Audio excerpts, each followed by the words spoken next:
I would tell you this, as a directorial debut, strong, I think.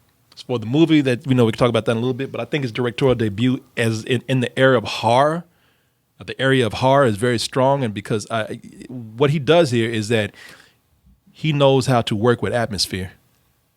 This is the first movie I've seen in a long time where somebody knows how to actually use jump scares and use them effectively.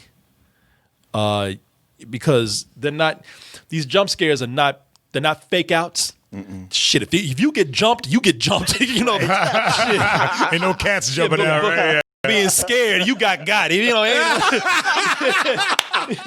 That's true. That's true.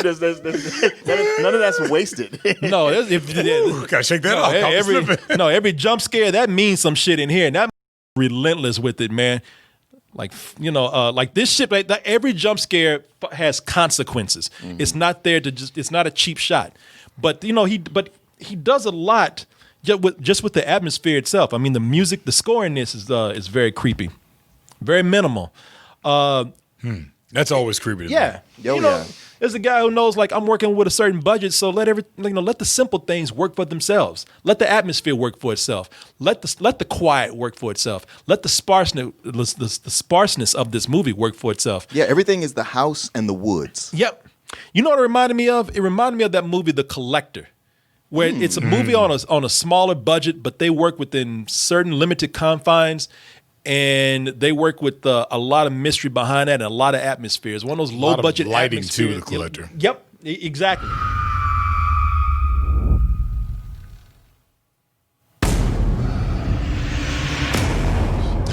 Yeah, where's wrong house. Yeah. Well, it's just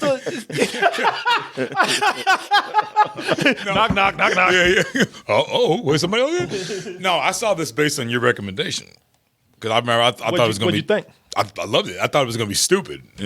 But it was a while ago, but you've been like, no, man, you see it. Oh, that's weird. I always had the impression that you didn't like The Collector. That's why I'm asking, because I liked the sequel. Yeah, I like the second one. I never saw the first one. Maybe Tony recommended this. Maybe it was Tony. Yeah, it was Tony, because one of the things I thought, I might need to re-see it. And loved it is a strong word. I liked it. Okay, yeah, I probably have to see this again because I'm sorry, go ahead. No, go ahead. Well, it must have been Tony because I remember thinking, oh man, I'm watching this bullshit and I can't wait to see him again.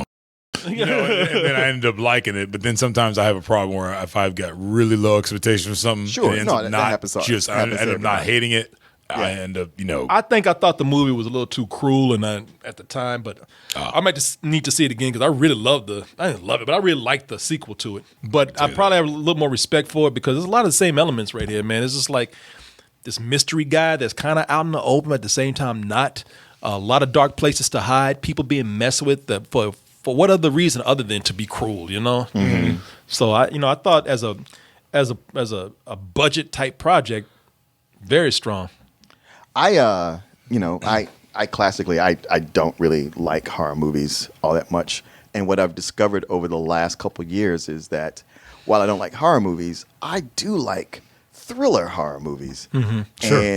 And this one I found to be very effective in as much as it is mostly, 3/4 of it is just a tense drama that starts to leak into a thriller that then becomes a horror movie. By the time the horror element comes in, I'm like, oh shit, I forgot that was even supposed to be part of this. Yeah. And this killer, there's nothing supernatural about him.